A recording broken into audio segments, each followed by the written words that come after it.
Hello friends, நான் Reshma.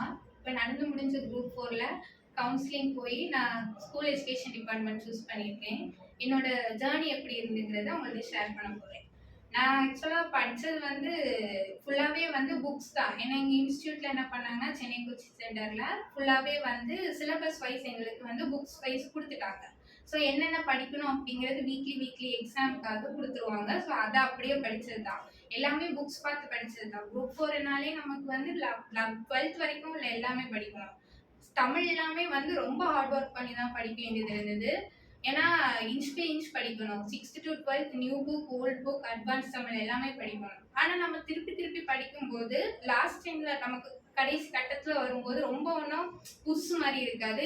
Revise பண்ணுற பொசிஷனுக்கு வந்துடும். ஸோ எதுவாக இருந்தாலுமே நல்லா திருப்பி படித்தா தமிழ் நல்லாவே ஹார்ட் ஒர்க் பண்ணி படித்தா வந்துடும்.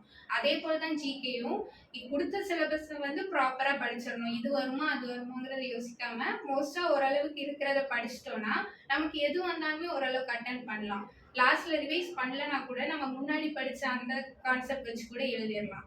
மேக்ஸ் ரீசனிங் இது என்னன்னா திருப்பி நம்ம போட்டு பார்க்கறது தான். இங்க எங்களுக்கு பிடிஎஃப் வைஸ் கொடுத்துருவாங்க டாபிக்ல. ஸோ அதுல உள்ள எல்லா கொஸ்டினுமே போட்டு பார்ப்போம். அது போக இப்போ டைம் அண்ட் ஒர்க்குக்கெல்லாம் கொஞ்சம் ஆர்எஸ் அகர்வால் புக்ல கூட நம்ம பார்க்கலாம்.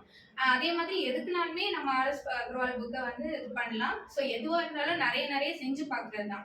இப்படி எல்லாத்துக்குமே செப்பரேட் சிலபஸ் வைஸ் நம்ம படிக்கும்போது இன்னுமே ஈஸியாக இருந்துச்சு. கிளியர் பண்ணுறதுக்கும் நல்லா இருந்துச்சு. குரூப் 2னாலுமே நம்ம இதே ஃபோக்கஸில் படித்தா போதும். டிகிரி ஸ்டாண்டர்ட்னால கொஞ்சம் எக்ஸ்ட்ரா படிக்கணும்.